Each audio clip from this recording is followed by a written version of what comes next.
জয়ের আশা দেখিয়ে এবারও পারল না টাইগাররা। অধিনায়ক মিরাজের এক ভুলেই ওয়েস্ট ইন্ডিজের বিপক্ষে হারের মুখ দেখল বাংলাদেশ।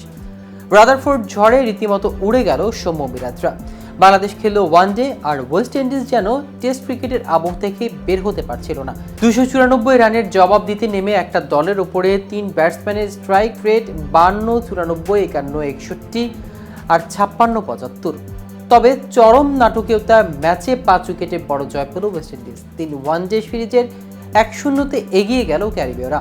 বাংলাদেশের এই হারে অবশ্য অধিনায়ক মিরাজের একটি ভুলের চরম খেসারত দিতে হয়েছে বাংলাদেশ। কিন্তু কি করেছেন মিরাজ? অধিনায়কের কোন ভুলে ক্যারিবীয় দ্বীপের লজ্জায় ডুবল বাংলাদেশ? তা নিয়ে বিস্তারিত থাকছে আজকের প্রতিবেদনের বাকি অংশে। কেটিভি ক্রিকেট চ্যানেল থেকে আপনাদের সাথে আছি আমি মাহমুদ রহমান সিয়াম।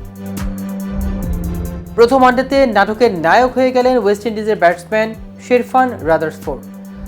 8 ছক্কা আর 7 বাউন্ডারিতে তার 80 বলে 113 রানের ঝড়ে ইনিংসে লন্ডভন্ড ওয়ার্নার্স পার্কের বাংলাদেশের আরেকটি জয়ের স্বপ্ন। 294 রান করেও 2.2 ওভার বাকি থাকতে 5 উইকেটে হারে উড়ে গেল তারা। 3 ওয়ানডেতে সিরিজে ওয়েস্ট ইন্ডিজ এগিয়ে 1-0-তে। 46তম ওভার শেষে ওয়েস্ট ইন্ডিজের রান ছিল 270/4, অর্থাৎ জয়ের জন্য 4 ওভারে লাগতো 25 রান।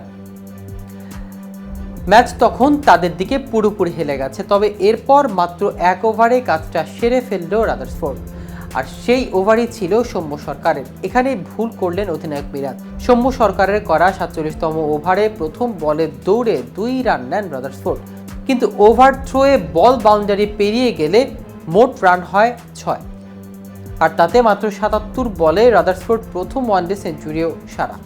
পরের 2 বলে বিশাল 2 ছক্কা। এরপর আর কি লাগে?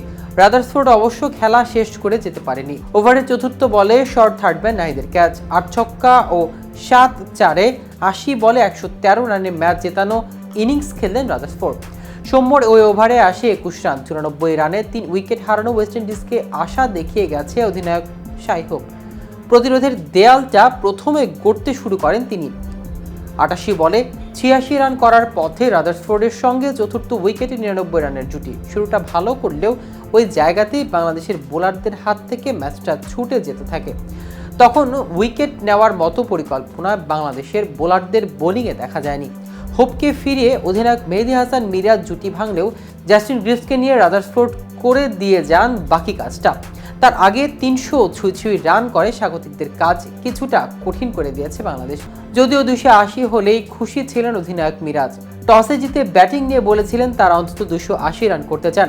বাংলাদেশের ইনিংসে 49তম ওভারে পূরণ হয়ে যায় সেই লক্ষ্য।